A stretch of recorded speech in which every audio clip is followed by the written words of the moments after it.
मूसा अलैहिस्सलाम ने उनसे पूछा, तुम यहाँ क्यों खड़ी हो? हम अपने जानवरों को पानी नहीं पिला सकते जब तक ये चरवाहे हट न जाएं।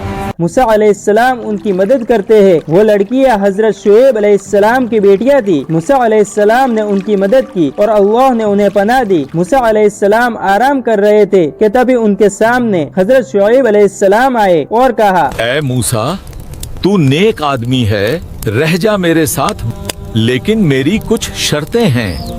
और इसी तरह अल्लाह ने मूसा अलैहिस्सलाम को यहाँ ठहराया। उन्होंने शुएब अलैहिस्सलाम की बेटी से निकाह किया और सालों तक वही रहे। वो नबूवत के लिए तैयार हो रहे थे। फिर मूसा अलैहिस्सलाम रात में अपनी बीवी के साथ वापस लौट रहे थे कि अचानक उन्हें उस सुनसान वादी में एक अजीब रोशनी दिखती है। तो मूसा अलैहिस्सलाम कहते हैं, रुको, मुझे एक आग दिखाई दे रही है, शायद वहाँ से कुछ राह मिले।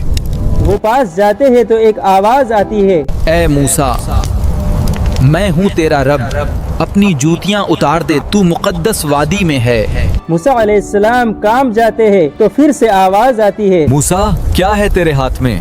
ये मेरी लाठी है, इससे मैं सहारा लेता हूँ। इसे जमीन पर मारो।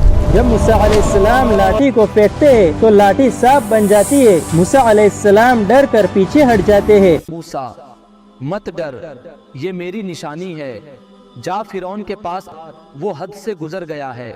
फिर मूसा अलैहिस्सलाम फिरौन के महल में जाते हैं तो फिरौन घमंड से कहता है, मूसा, तू वही नहीं जो हमारे घर में पला, अब नबी बनने आया है? मैं अपने रब का पैगाम लेकर आया हूँ, वो रब जो आसमान और जमीन का मालिक है। अगर तू सच्चा है तो कोई निशानी दिखा। देख, ये रब की निशानी है।